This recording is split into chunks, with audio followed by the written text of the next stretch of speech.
औज़ुबिल्लाहिमिनश्शैतानिर्रजीम बिस्मिल्लाहिर्रहमानिर्रहीम। अस्सलाम वालेकुम स्टूडेंट आज हम 9th class chapter number 6 exercise 6.5 का क्वेश्चन नंबर 5 स्टार्ट करेंगे। देखिए बेटा, क्वेश्चन क्या कह रहा है, let Q and R be the 2 points on the same bank of a canal. ठीक है बेटा, ज़रा देखिए, इस तरफ ना नहर बह रही है, कैनाल, इस तरफ नहर बह रही है। ठीक है, उसने कहा है नहर के एक किनारे पे 2 पॉइंट है Q और R। ठीक है, let Q and R be 2 points on the same bank of the canal, यानी नहर के एक किनारे पे 2 पॉइंट है Q R। The point P is placed on the other bank, और पॉइंट P जो है वो नहर के दूसरे किनारे पे एक पॉइंट है। ठीक है, the point B is placed on the other bank of straight canal to the point R। ठीक है, वो कहता है पॉइंट P नहर के दूसरे किनारे पे है और वो पॉइंट R के बिल्कुल ऊपर है। ठीक है, फिर find the width of the canal, वो कहता है इस कैनाल की विड्थ फाइंड करें, नहर की विड्थ चौड़ाई कितनी है वो फाइंड करनी है। Find the width of the canal and the angle PQR, वो कहता है PQR ये एंगल भी फाइंड करना है। ठीक है, दोबारा सुन लीजिए, इस तरफ नहर फ्लो कर रही है, नहर के एक किनारे पे 2 पॉइंट है QR। ठीक है, दूसरे किनारे पे एक पॉइंट है P जो कि R के बिल्कुल ऊपर है। ठीक है, हमने width of the canal find करनी है, यानी नहर की चौड़ाई वो ये बनती है, और साथ में PQR ये एंगल भी फाइंड करना है। देखिए बेटा, हमें मालूम है ये राइट एंगल ट्रायंगल है। ठीक है, राइट एंगल ट्रायंगल है, सही, 90 के एंगल की ऑपोजिट साइड हाइपोटेन्यूज। ठीक है, राइट एंगल ट्रायंगल की हमें 2 साइड्स मालूम है, हमें पता है कि थर्ड साइड हम मालूम कर सकते हैं पाइथागोरस थ्योरम से। तो हम कह देते हैं let width of the canal is x। ठीक है, कैनाल की जो चौड़ाई है या नहर की जो चौड़ाई है वो x है। ठीक है, अब यहाँ पे हम पाइथागोरस थ्योरम यूज़ करेंगे, बाय पाइथागोरस थ्योरम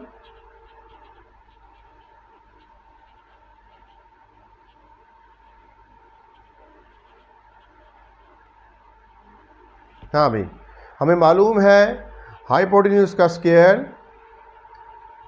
इक्वल होता है base square plus perpendicular square. ठीक है, हाइपोटेन्यूज क्या है 13, बेस क्या है 5, और परपेंडिकुलर क्या है x। ठीक है, तो 13 square is equal to 5 square plus x square, तो ये बनता है 169। ये बन गया 25, 5 का square 25 plus x square, 25 left पे आए क्या हो जाएगा -25, 169 -25 is equal to x square. ठीक है, हमारे पास क्या आ गया x स्क्वायर, 169 -25 आ गया 144, कैलकुलेटर से कर लीजिएगा, x square 144 is equal to x square. इसको मैं इस तरह भी लिख सकता हूँ, और x square is equal to 144। ठीक है, दोनों तरफ स्क्वायर रूट ले लें,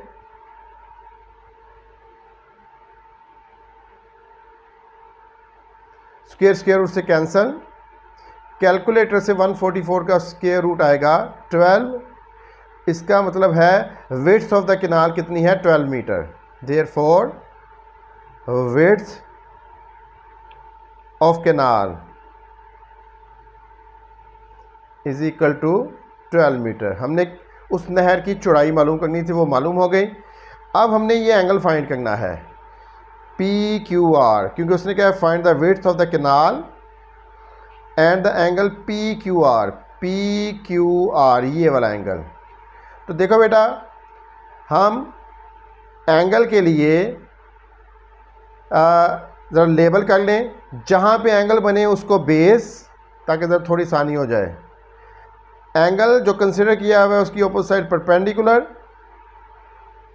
और 90 के एंगल की अपोजिट साइड हाइपोटेन्यूज।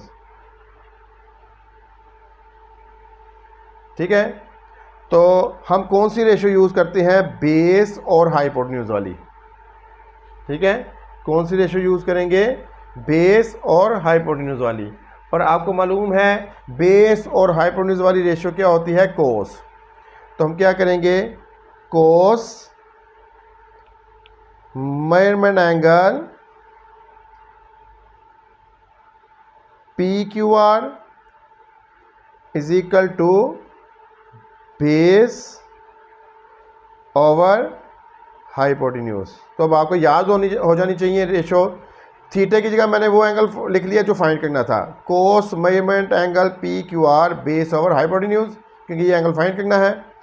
देखो बेटा, बेस क्या थी? 5 और हाइपोटेन्यूज क्या है? 13। ठीक है, तो cos measurement angle P Q R, अब कोस इधर आए क्या हो जाएगा? Cos inverse measurement angle P Q R cos inverse 5/13। अब हम कैलकुलेटर से कोस इनवर्स 5/13 करेंगे तो ये हमारे सामने है। कोस इनवर्स कैसे आएगा? शिफ्ट कोस, एक मिनट पहले ऑन कर लें, सॉरी बेटा, शिफ्ट कोस, ये आगे कोस इनवर्स, तो क्या करना है? 5/13। तो कोस इनवर्स 5/13 ब्रैकेट क्लोज, ये हमारे पास आ गया बेटा 67.38। तो 67.4 कर देते हैं, राउंड ऑफ कर देते हैं 1 डेसिमल प्लेस तक। तो हमारा कैलकुलेटर से आया 67.38, तो हम लिखेंगे 67.4 डिग्री। तो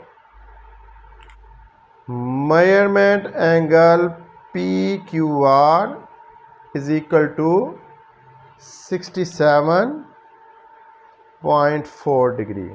तो ये था पार्ट 2। पहला पार्ट था हमने width of the canal find करनी थी, और दूसरा पार्ट था एंगल पी क्यू आर। तो बेटा ये था 6.5 का क्वेश्चन नंबर 5। हाँ बेटा, आप 6.5 क्वेश्चन नंबर 6 स्टार्ट करते हैं। क्वेश्चन में उसने कहा है calculate the length x in the following in the adjoining figure. हमने x फाइंड करना है। तो बेटा इस ट्राइंगल में मैं x उसी वक्त फाइंड कर सकता हूं जब मुझे BD मालूम हो, ठीक है, या BD का स्क्वायर मालूम हो। अगर हमें BD मालूम नहीं है तो हम x फाइंड नहीं कर सकते। तो फिर सबसे पहले मैं इस राइट एंगल ट्राइंगल से BD फाइंड करूंगा, या BD का स्क्वायर। BD का स्क्वायर फाइंड करूंगा तो उसके बाद मेरे पास x आएगा।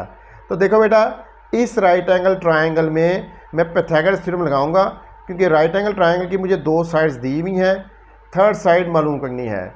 तो जब कभी भी राइट एंगल ट्राइंगल की 2 साइड्स हमें मालूम हो, थर्ड साइड मालूम करनी हो, तो पाइथागोरस थ्योरम लगाते हैं। तो सबसे पहले मैं इस ट्राइंगल पे पाइथागोरस थ्योरम लगाऊंगा। इसमें हाइपोटेन्यूज है 17, यानी AD हाइपोटेन्यूज है, और एक बेस कह लेते हैं AB, और परपेंडिकुलर कह लेते हैं BD। ठीक है, इसमें से किसी को भी बेस रख सकते हो, किसी को भी परपेंडिकुलर रख सकते हो। तो हाइपोटेन्यूज है 17, तो मैं लिखूंगा हाइपोटेन्यूज का square is equal to AB square plus BD square. इस पे पाइथागोरस थ्योरम लगा रहा हूँ क्योंकि 90 के एंगल की अपोजिट साइड AD है। तो पहले मैं इस राइट एंगल ट्राइंगल पे पाइथागोरस थ्योरम लगाऊंगा। Bye Pythagoras theorem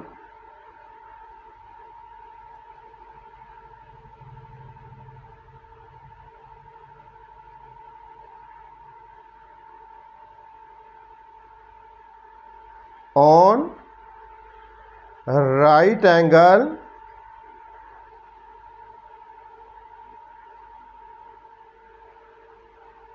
triangle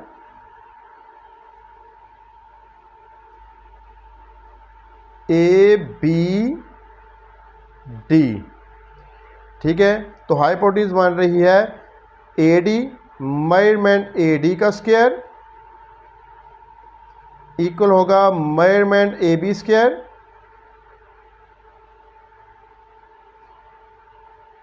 plus measurement B D square. तो ए डी है 17 square is equal to A B है 10 square plus measurement B D, ये बन जाएगा 17 का स्क्वायर। अगर नहीं आता है तो कैलकुलेटर से कर लेना। 17 का स्क्वायर 289, तो गलत नहीं करना बेटा। तो 17 का स्क्वायर आ गया 289। 100 का स्क्वायर 10 का square 100 plus measurement B D square. 100 left पे आगे क्या बन जाएगा -100, तो 289 minus 100 is equal to measurement B D square, ये बन जाएगा 189 मेजरमेंट बी डी स्क्वायर। तो इसको मैं इस तरह भी लिख सकता हूँ, और measurement B D square is equal to 189। बेटा मैं स्क्वायर रूट नहीं लूँगा क्योंकि मुझे बी डी स्क्वायर ही चाहिए। ठीक है, अब मैं ये वैल्यू रखता हूँ। अब मैं इस ट्रायंगल पे पाइथागोरस थ्योरम यूज़ करूँगा, किस पे, बी सी डी पे। तो 90 का एंगल ये है, हाइपोटेन्यूज बनेगी बी डी और बेस बनेगी x और परपेंडिकुलर बनेगी 8। इनमें से किसी एक को बेस रख लो और किसी एक को परपेंडिकुलर रख लो। तो इस राइट एंगल ट्रायंगल में बी डी जो है वो हाइपोटेन्यूज का, 90 के एंगल की अपोजिट साइड हाइपोटेन्यूज। तो अगेन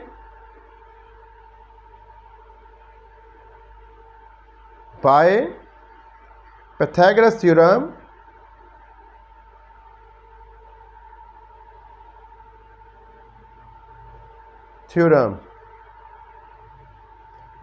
अब शॉर्ट में लिखते हैं, एब्रिविएशन लिखते हैं। Again by Pythagoras theorem on right angle triangle B C D, right angle triangle B C D. Hypotenuse क्या है, बी डी। हाइपोटेन्यूज क्या है, बी डी, 90 के एंगल की अपोजिट साइड। तो मैं लिखूंगा measurement B D square is equal to, इसको बेस रख लेते हैं एक्स स्क्वायर प्लस 8 स्क्वायर। तो बी सी स्क्वायर ने मैं लिख रहा हूँ, डायरेक्ट एक्स स्क्वायर लिख रहा हूँ क्योंकि लेंथ ही हो जाएगा, और इधर 8 स्क्वायर। बी डी स्क्वायर हमारे पास है 189, तो 189 हमने पुट किया, एक्स स्क्वायर प्लस 8 स्क्वायर 64। हमें एक्स चाहिए, 64 इधर आए क्या हो जाएगा, minus 189 minus 64 is equal to x square. ठीक है, अब कैलकुलेटर से कर लीजिए। देखिए 189 माइनस 64, ये हमारे पास आ गया 125। ठीक है, तो हमारे पास आ गया 125 is equal to x square. ठीक है, इसको मैं इस तरह भी लिख सकता हूँ, और x square is equal to 125। ठीक है, अब दोनों तरफ स्क्वायर रूट ले लेते हैं, मुझे एक्स चाहिए।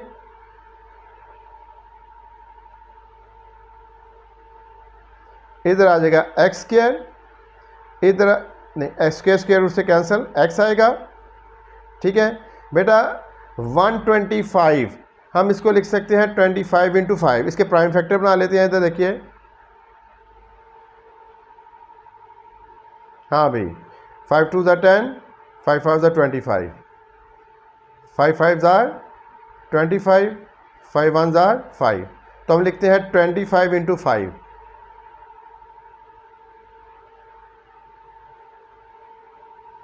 हाँ भाई, एक्स फाइंड करना है। तो नाइन्थ में हम नाइन्थ क्लास, इसी क्लास में हमने फर्स्ट चैप्टर पढ़ा हुआ है कि रैशनल स्क्वायर रूट ले सकते हैं। कैलकुलेटर से 25 का स्क्वायर रूट 5 आया और 7 स्क्वायर रूट ऑफ 5, ठीक है। इसके यूनिट होंगे सेंटीमीटर। तो और हमें उसने कहा था कि x की वैल्यू फाइंड करें, हमने इसकी x की वैल्यू फाइंड कर ली है। आप चाहे इस तरह आंसर लिख लें या पेपर में 125 का स्क्वायर रूट लेके डेसिमल में भी आंसर लिख सकते हैं। तो ये 125 का स्क्वायर रूट तकरीबन बनता है 11 पॉइंट समथिंग। यानी अगर आपको ये टाइम नहीं है तो ये स्टेप आप ना कीजिए, आप सीधा स्क्वायर रूट ऑफ 125 कर लीजिए तो आ जाएगा आंसर बेटा 11.18। तो ये भी सही है, ये भी गलत नहीं है। ये था बेटा 6.5 का क्वेश्चन नंबर 6। बेटा आप क्वेश्चन नंबर 7 करते हैं 6.5 का। बेटा क्वेश्चन नंबर 7 और क्वेश्चन नंबर 9, ये क्वेश्चन नंबर 7 और बेटा क्वेश्चन नंबर 9 का जो फर्स्ट पार्ट है ना, ये बेटा शॉर्ट क्वेश्चन के पॉइंट ऑफ व्यू से बहुत इंपॉर्टेंट है दोनों। क्वेश्चन नंबर 7 और 9 का फर्स्ट पार्ट देखिए बेटा, उसने क्वेश्चन में क्या कहा है, if the ladder is placed along the wall. वो कहता है एक दीवार है, ये दीवार, उसके साथ सीढ़ी लगाई गई है, ये सीढ़ी है, ठीक है। Such that the foot of the ladder is 2 metre away from the wall. वो कहता है सीढ़ी का जो फुट है ना वो दीवार से 2 मीटर अवे है। तो ये डिस्टेंस कितना है, 2 मीटर, ठीक है। यानी सीढ़ी का लोअर एंड दीवार से कितने मीटर है दूर, 2 metre from the wall. If the length of the ladder is 8 metre. वो कहता है दीवार की लेंथ अगर 8 मीटर हो, ठीक है, तो आपने क्या करना है, find the height of the wall, दीवार की हाइट फाइंड करनी है। तो ये दीवार है, ये सीढ़ी है, सीढ़ी का लोअर एंड दीवार से 2 मीटर दूर है, ठीक है। हमने दीवार की हाइट फाइंड करनी है। तो let height of the wall is equal to x. हम दीवार की हाइट को क्या कहते हैं, एक्स कह देते हैं, ठीक है। तो इस पर पाइथागोरस थ्योरम यूज़ करते हैं। दीवार बिल्कुल सीधी होगी तो 90 का एंगल बनेगा, 90 के एंगल की ऑपोजिट साइड हाइपोटेन्यूज, ठीक है, एक बेस और एक परपेंडिकुलर। तो बाय पाइथागोरस थ्योरम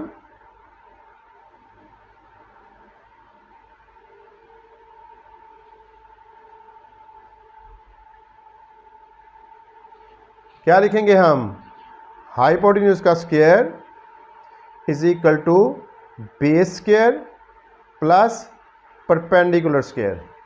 तो हाइपोटेन्यूज क्या है, 8, यानी लैडर की लेंथ 8 स्क्वायर, बेस क्या है 2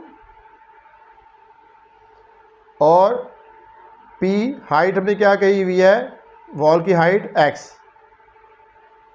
वैल्यू पुट की, हाइपोटेन्यूज 8 पुट की, बेस 2 पुट की और height of the wall x। बेटा 8 का स्क्वायर बन गया 64, 2 का स्क्वायर 4 प्लस x स्क्वायर। तो ये मैंने अभी कहा है ये वेरी वेरी इंपॉर्टेंट है, ठीक है, शॉर्ट के पॉइंट ऑफ व्यू से। बेटा 4 लेफ्ट भी आगे क्या हो जाएगा, -4, यानी 64 -4 is equal to x square, 60 is equal to x square. इसको मैं इस तरह भी लिख सकता हूँ, और x square is equal to 60, taking square root on both side, square square root से कैंसिल हुआ, तो आप यहाँ पे डायरेक्ट 60 का स्क्वायर रूट ले लें, ठीक है, स्क्वायर रूट ऑफ 60, ये आपके पास आ जाएगा 2 इंटू स्क्वायर रूट ऑफ 15, यहाँ इसको डेसिमल में लिखते हैं 7.75 कर लेते हैं राउंड ऑफ करके, ठीक है। तो ये आता है 7.74, आगे 5 है तो 7.75 कर देंगे, तो आप 7.745 भी लिख सकते हो, 75 मीटर ये दीवार की ऊंचाई होगी, ठीक है। यहाँ इसको आप इस तरह भी लिख सकते हो, इसको डेसिमल में ना लिखो, लेकिन आप इसको डेसिमल में लिख लो, बेहतर है ये। तो हाइट ऑफ द वॉल हमारे पास क्या आ गई, 7.75 सेंटीमीटर। आप इसको 7.745 भी लिख सकते हो, और इसको डेसिमल के बगैर भी कर सकते हो। ये था बेटा 6.5 का क्वेश्चन नंबर 7। बेटा अब हम कर रहे हैं 6.5 का क्वेश्चन नंबर 8। देखो बेटा, ये हमारे पास एक रेक्टेंगुलर फील्ड है, यानी खेत जो है वो किस शेप में है, रेक्टेंगल की शेप में। आपको पता है रेक्टेंगल क्या होती है, ऐसी फोर्थ साइड फिगर जिसकी ऑपोजिट साइड इक्वल हो, ठीक है, ऑपोजिट साइड इक्वल हो और हर वर्टेक्स पे 90 का एंगल हो। ऐसी फोर्थ साइड फिगर जिसकी ऑपोजिट साइड इक्वल हो और हर वर्टेक्स पे 90 का एंगल हो। उसने क्या, एक रेक्टेंगुलर फील्ड है, उसकी डायगोनल की लेंथ दी हुई है x+9। तो डायगोनल क्या होती है, ऑपोजिट वर्टेक्स को ज्वाइन करो, जो लाइन आती है ना वो डायगोनल होती है, ये डायगोनल है। तो डायगोनल की लेंथ दी हुई है हमें x+9 मीटर। समझ लगे बात। एक रेक्टेंगुलर फील्ड है, उसकी डायगोनल की लेंथ है x+9 metre and the sides are, और उसकी जो साइड्स है ना, एक x+7 है, x+7 मीटर, और दूसरी है x मीटर। वो कहता है find the value of x। ठीक है, तो अगर आप गौर से देखो ABC राइट एंगल ट्राइंगल बन रही है और 90 के एंगल की अपोजिट साइड AC है, तो हाइपोटेन्यूज कौन सी बन रही है, AC। ठीक है, तो ये राइट एंगल ट्राइंगल बन रही है, डायगोनल उसकी हाइपोटेन्यूज बन रही है, एक बेस है और एक परपेंडिकुलर है। तो हम इस पर पाइथागोरस थ्योरम लगाते हैं और फिर x की वैल्यू फाइंड करेंगे। तो हम लिखते हैं bye Pythagoras theorem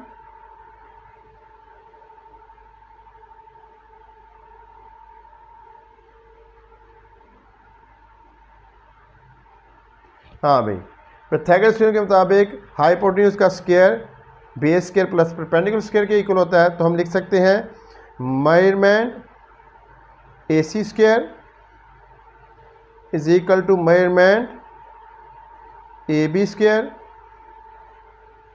plus measurement BC square. ठीक है, तो हमारे पास आ जाएगा AC है x+9, x+9 का square is equal to AB है x+7, x+7 का स्क्वायर प्लस BC क्या है x स्क्वायर। तो यहाँ हम फार्मूला यूज़ करेंगे A+B होल स्क्वायर का, जो हमने पहले पढ़ा हुआ है। फार्मूला कौन सा यूज़ करेंगे, A+B का होल स्क्वायर। मसलन A+B का होल स्क्वायर क्या होता है, ये A square plus B square plus 2A into B। तो ये फार्मूला यूज़ करेंगे हम। तो बेटा यहाँ पे A x है और B 9 है, तो हम लिखेंगे बेटा A square plus B square plus 2 into A into B। मैंने इस पर फार्मूला यूज़ किया, अब मैं इस पर यूज़ करूँगा। AX और B 7 है is equal to A square plus B square plus 2 into A into B, और साथ में ये है x square plus x square. ठीक है, अब मैं इनको सिंप्लीफाई करता हूँ। ये है x स्क्वायर, 9 का स्क्वायर 81, 9 2s are 18, 7x।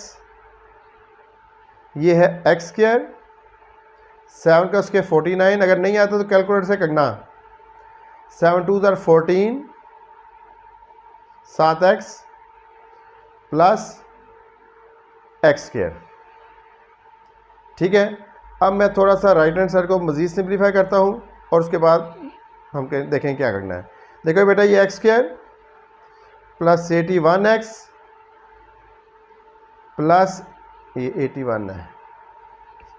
ठीक है, x square plus 81 plus 18x, right hand side पे x square plus x square 2x square, x square plus x square 2x square plus 14x plus 49। हम तो ये कर सकते हैं कि इन तीनों को राइट पे ले जाएं या इन तीनों को लेफ़्ट पे ले जाएं। जब इन तीनों को लेफ़्ट पे लेके जाएंगे तो एक्स स्क्वायर का कोफिशिएंट नेगेटिव हो जाएगा, तो -1 से मल्टीप्लाई करना पड़ेगा। तो बेहतर यही है इन तीनों को राइट पे ले जाएं। तो ये बन जाएगा 0 is equal to 2x square plus 14x plus 49, x square right पे जाके क्या बन जाएगा -x स्क्वायर, 81 राइट पे जाके -81 और 18x राइट पे जाके -18x। तो 0 is equal to 2x square minus x square. ठीक है, दो में से एक जा चुका है तो एक रह जाएगा। फिर 14x माइनस 18x, ठीक है, 14x माइनस 18x कैलकुलेटर से कर लीजिएगा अगर नहीं आता तो। 14 माइनस 18 तो -4 आता है। तो ये बन जाएगा 14x minus 18x minus 4x। ठीक है, 49 माइनस 81 ये भी कैलकुलेटर से कर लीजिएगा, मिस्टेक ना हो जाए। 49 माइनस 81 तो ये आता है बेटा -32। तो हमारे पास आ जाएगा -32। तो चेक कर लीजिए, 2x square minus x square, 14x minus 18x minus 4x, 49 minus 81 तो ये बन जाएगा -32। ठीक है बेटा, अब मैं इसको सीधा करके भी लिख सकता हूँ, और मैं लिख सकता हूँ इसको x square minus 4x minus 32 is equal to 0। अब बेटा हमने चैप्टर नंबर 4 में 4.1 में फैक्टराइजेशन पढ़ी थी, जो कि टाइप थी एक्स स्क्वायर वाली टर्म, पहले एक्स स्क्वायर वाली टर्म होगी, फिर एक्स होगी, फिर कांस्टेंट टर्म होगी। हमने मिड टर्म ब्रेकिंग से की थी, तो उसको ज़रा देख लेते हैं। बेटा उसका फर्स्ट रूल क्या था, फर्स्ट और लास्ट को टर्म को मल्टीप्लाई करके साइड पे लिखते थे, -32 एक्स स्क्वायर। ठीक है, उसके बाद फिर हम मिडल टर्म को ब्रेक करते थे। मिडल टर्म को इस तरह ब्रेक करते थे कि उनको ऐड या सब्ट्रैक्ट करें तो मिडल टर्म आए, और उनको मल्टीप्लाई करें तो -32 आए। दोबारा सुनो, फर्स्ट को लास्ट टर्म से मल्टीप्लाई करके साइड पे लिखते थे, फिर मिडल टर्म को ब्रेक करते थे 2 पार्ट में। उनको इस तरह ब्रेक करते थे कि उन दोनों को ऐड करो या सब्ट्रैक्ट करो तो मिडल टर्म आए, और उन दोनों को मल्टीप्लाई करो तो ये प्रोडक्ट आए। ठीक है, ये मिड टर्म ब्रेकिंग के कुछ स्टेप थे। तो उसके लिए हम क्या करते थे, 32 के ऑल फैक्टर फाइंड करते थे। ठीक है, उनमें से वो पेयर सेलेक्ट करते थे जिसमें दोनों कंडीशन फुलफिल हो रही होती थी। तो यहाँ पे फिर हम मिड टर्म ब्रेकिंग क्या करेंगे, मिडल टर्म है -4x, इसको ब्रेक करेंगे 2 पार्ट्स में। कैसे, -8x प्लस 4x में। ठीक है, 4th चैप्टर में काफ़ी हमने ये प्रैक्टिस की थी। अब यहाँ पे देख लीजिए, मिडल टर्म को हमने ब्रेक किया 2 पार्ट्स में, -8x प्लस 4x, इनको ऐड करो तो -4x, इनको मल्टीप्लाई करो तो ये प्रोडक्ट। ठीक है, उसके बाद हम क्या करते थे, फर्स्ट 2 में से कॉमन लेते थे। फर्स्ट 2 में से हमारे पास कॉमन आ रहा है x। जब इन दोनों में से x कॉमन चला गया, एक x यहाँ पे रह जाएगा। जब मैंने x कॉमन लिया ना, इधर 2x है यानी एक्स स्क्वायर, तो x कॉमन लिया, एक x रह गया, माइनस इधर से x कॉमन जा चुका है -8। फिर लास्ट 2 में से हमने +4 कॉमन लिया, इधर से 4 गायब, तो जहाँ पे नहीं उसके डिनोमिनेटर में चला जाता है। मैंने आपसे कहा था 4 कॉमन लिया आपने, यहाँ से तो चला गया। अगर पता नहीं लगता ना कि यहाँ क्या आना है, तो इसको 4 पे डिवाइड कर दो। तो 32 को डिवाइड कर दो 4 पे, तो हमारे पास आ जाएगा -8। तो यहाँ पे आ जाएगा -8 इज इक्वल टू 0। ठीक है, फिर हम क्या करेंगे, x माइनस 8 कॉमन लेंगे। जब x माइनस 8 कॉमन लिया तो यहाँ रह गया x, और यहाँ से x माइनस 8 कॉमन जा चुका है, इधर क्या रहेगा +4 इज इक्वल टू 0। तो हम कहते थे यहाँ x minus 8 is equal to 0 और x plus 4 is equal to 0। ये OR है। यहाँ से x की वैल्यू आ गई बेटा -8 राइट पे जाके +8 और x की वैल्यू आ गई +4 से राइट पे जाके -4। देखो बेटा यहाँ पे x जो सी है ना वो रेक्टेंगल की एक साइड है, ठीक है। x क्या है, रेक्टेंगल की एक साइड है और साइड की लेंथ कभी नेगेटिव नहीं होती, ठीक है। x यहाँ पे डिनोट कर रहा है विड्थ ऑफ द रेक्टेंगल, ठीक है, या रेक्टेंगल की एक साइड, तो साइड कभी भी नेगेटिव नहीं होती, इसलिए हम इसको नेगलेक्ट करेंगे। कौन सी वैल्यू कंसिडर करेंगे, x = 8, तो नेगलेक्ट x = -4, ठीक है, because length is always positive, because length is always positive. तो हमारे पास x की वैल्यू क्या आ गई, देयरफॉर x = 8। तो देखिए बेटा हमने इस राइट एंगल ट्रायंगल पे पाइथागोरस थ्योरम यूज़ किया था, ठीक है। हाइपोटेन्यूज का square, base square plus perpendicular, इनको सिंप्लीफाई किया, a + b का होल स्क्वायर फार्मूला लगाया, इधर भी a + b होल स्क्वायर। हमारे पास ये इक्वेशन आ गई x² - 4x - 32। इसको हम मिड टर्म ब्रेकिंग से सिंप्लीफाई करेंगे। तो मिडल टर्म को हमने ब्रेक किया 2 पार्ट्स में, जिनको ऐड करो तो मिडल टर्म और इनको मल्टीप्लाई करो तो ये प्रोडक्ट। फिर कॉमन लिया, x - 8 x + 4 आया, इसको 0 के इक्वल किया और इसको 0 के इक्वल किया, x की वैल्यू 8 आई और -4, ठीक है। Because length is always positive, इसको निगलेक्ट करना है, तो x का आंसर क्या आ जाएगा फिर 8, ठीक है। तो x क्या आ गया 8 मीटर। ये था बेटा 6.5 का क्वेश्चन नंबर 8। अब बेटा 6.5 का क्वेश्चन नंबर 5 करने लगे, क्वेश्चन नंबर 9 करने लगे हैं। बेटा ये वेरी इंपॉर्टेंट है शॉर्ट क्वेश्चन के पॉइंट ऑफ व्यू से। बेटा उसने क्या, calculate value of x in each case, ये पार्ट 1 है और पार्ट 2 भी हम करेंगे। तो क्वेश्चन नंबर 9 का पार्ट 1, बेटा ये हमें एक राइट एंगल ट्राइंगल दिया हुआ है जिसकी हाइपोटेन्यूज है 20, 90 के एंगल की अपोजिट साइड हाइपोटेन्यूज है, और एक साइड की लेंथ है 12, दूसरी साइड की लेंथ है x। तो उसने कहा है x की वैल्यू फाइंड करें। बेटा हमें मालूम है राइट एंगल ट्राइंगल की अगर 3 साइड दी हुई हों और 2 साइड दी हुई हों तो थर्ड साइड हम मालूम कर सकते हैं पाइथागोरस थ्योरम से। दोबारा सुन लीजिए, हमें मालूम है राइट एंगल ट्राइंगल की अगर 2 साइड्स दिए हुई हों, तीसरी साइड हम मालूम कर सकते हैं पाइथागोरस थ्योरम से। तो यहाँ पाइथागोरस थ्योरम यूज़ करके x फाइंड करेंगे बाय पाइथागोरस थ्योरम।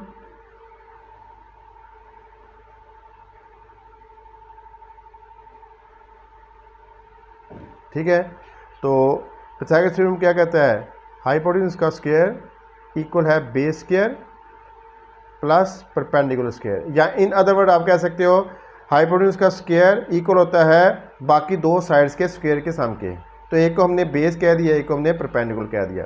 तो यहाँ से आ जाएगा हमारे पास 20², बेस क्या है 12 और परपेंडिकुलर है x। तो हमने पाइथागोरस थ्योरम यूज़ किया, हमारे पास आ गया 20², ठीक है, = 12² प्लस x²। तो 20² होता है 400, अगर नहीं आता तो कैलकुलेटर से करना है आपने, ठीक है। 20 का स्क्वायर आ गया 400, ठीक है, और 12 का स्क्वायर भी देख लें, 12 का स्क्वायर होता है 144, ठीक है। तो हमने 20 का स्क्वायर 400 किया, 12 का स्क्वायर 144 किया प्लस x²। हमें x² चाहिए, 144 लेफ्ट पे आके -144 बन जाएगा। तो 400 - 144 = x²। तो 144 पॉजिटिव था, लेफ्ट पे साइड पे आके क्या हो गया -144। तो 400 में से 144 को माइनस किया, 400 - 144, तो हमारे पास आ गया 256। तो हमारे पास आ गया बेटा 256 = x²।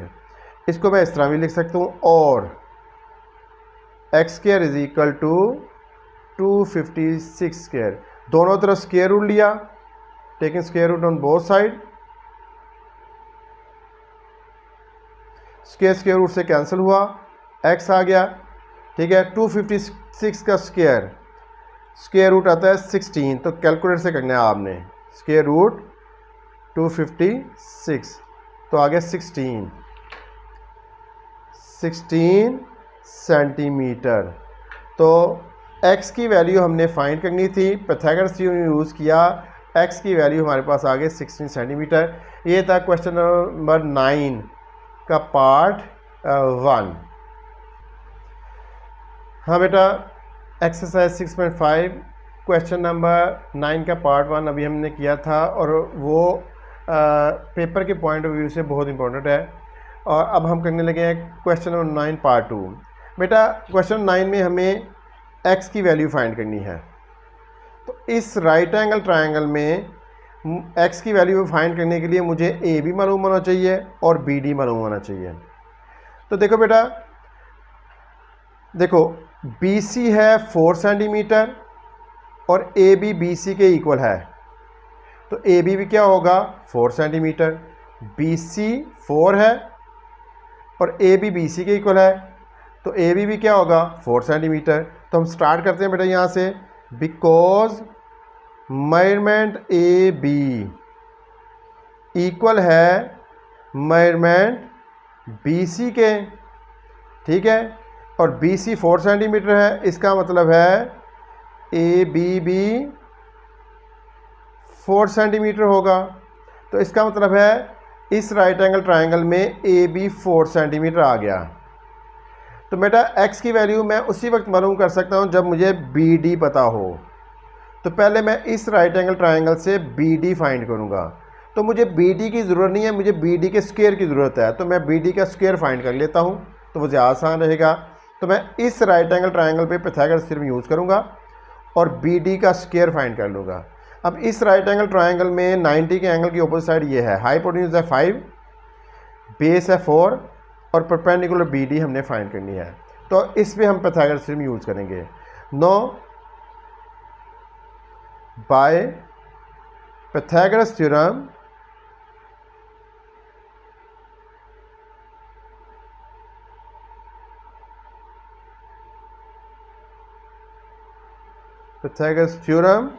on right angle triangle DBC। हाँ भाई, हाइपोटेन्यूज है CD, तो मैं लिखूंगा measurement CD square is equal to measurement BC square plus measurement BD square.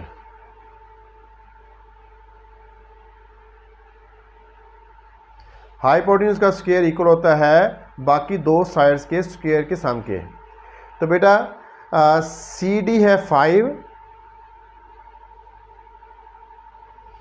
और BC है 4 और BD स्क्वायर फाइंड करना है।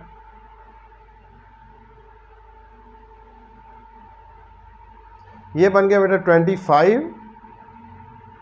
16,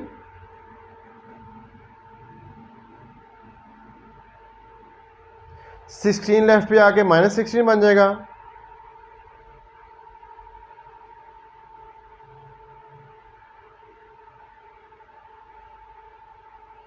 -16 9, तो BD का स्क्वायर क्या आ गया 9। बेटा मुझे BD का स्क्वायर ही चाहिए, तो मैं स्क्वायर रूट नहीं लूँगा। अब मैं इस राइट एंगल ट्रायंगल पे पाइथागोरस थ्योरम यूज़ करूँगा। तो 90 के एंगल की अपोजिट साइड है x, तो हाइपोटेन्यूज क्या होगी x। पहले मैंने इस राइट एंगल ट्रायंगल पे पाइथागोरस थ्योरम यूज़ किया और BD स्क्वायर फाइंड किया। अब मैं इस राइट एंगल ट्रायंगल पे पाइथागोरस थ्योरम यूज़ करके x फाइंड करूँगा, क्योंकि अब मुझे AB भी मालूम है और BD भी मालूम है। ठीक है,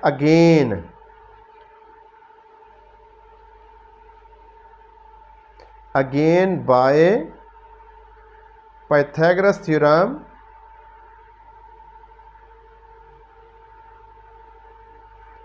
on right angle ट्रायंगल, कौन सी ट्रायंगल पे? ए बी डी पे, ए बी डी पे। हाँ भाई, तो हाइपोटेन्यूज क्या है? A D. तो मैं डायरेक्ट लिख देता हूँ एक्स स्क्वायर। अब जब शॉर्ट करते हैं ना, एक्स स्क्वायर यानी हाइपोटेन्यूज का स्क्वायर, बेस क्या है? 4 square plus B D square, measurement B D square. जो ज़रा शॉर्ट करते हैं हमने, मैंने वो H square is equal B square plus P square नहीं लिखा, डायरेक्ट हाइपोटेन्यूज का स्क्वायर, बेस है 4 और परपेंडिकुलर बी डी, तो 4 स्क्वायर आ गया। और बी डी स्क्वायर क्या फाइंड किया हमने अभी? 9। तो यहाँ पे क्या लिख देंगे? 9। ठीक है, 4 स्क्वायर क्या बना? 16 और 9। बेटा मैंने बी डी नहीं फाइंड किया, मैंने बी डी का स्क्वायर डायरेक्ट रख लिया है, तो यहाँ पे वो डायरेक्ट 9 वैल्यू पुट कर दिया है। तो 16 प्लस 9 25, एक्स स्क्वायर क्या बन गया? 25। तो दोनों तरफ स्क्वायर रूट लिया, स्क्वायर रूट से कैंसल, कैलकुलेटर से 25 का स्क्वायर रूट लो तो बनता है 5, स्क्वायर रूट 25 क्या बनता है? 5। इसका मतलब है x क्या आ गया हमारे पास? 5 सेंटीमीटर। तो ये हमने x की वैल्यू फाइंड कर ली। बेटा हमने इस क्वेश्चन में x की वैल्यू फाइंड करनी थी। पहले मैंने इस राइट एंगल ट्रायंगल से बी डी स्क्वायर फाइंड किया, क्योंकि ए बी बी सी के इक्वल है, तो बी सी 4 है, तो ए बी क्या होगा? 4 होगा। फिर मैंने इस राइट एंगल ट्रायंगल पे पाइथागोरस थ्योरम यूज़ किया, x square is equal to base है ए बी 4 स्क्वायर, परपेंडिकुलर है बी डी, तो बी डी का स्क्वायर हमने पहले ही फाइंड किया हुआ था, बी डी स्क्वायर क्या था? 9। तो 4 का स्क्वायर 16, 16 प्लस 9 25, दोनों तरफ स्क्वायर रूट लिया, x आ गया हमारे पास 5। ये था 6.5 क्वेश्चन नंबर 9 पार्ट 2। बेटा 6.5 कंप्लीट हुई। ठीक है बेटा, इसकी साथ साथ प्रैक्टिस करें। नेक्स्ट हम 6.6 स्टार्ट करेंगे। ठीक है बेटा, अगर वीडियो अच्छी लगी हो तो लाइक और सब्सक्राइब कीजिए और आगे दोस्तों में शेयर कीजिए और इसकी बार बार प्रैक्टिस कीजिए। बेटा नेक्स्ट लेक्चर में फिर इंशाल्लाह हम 6.6 स्टार्ट करेंगे। टिल देन बेटा खुदा हाफिज़।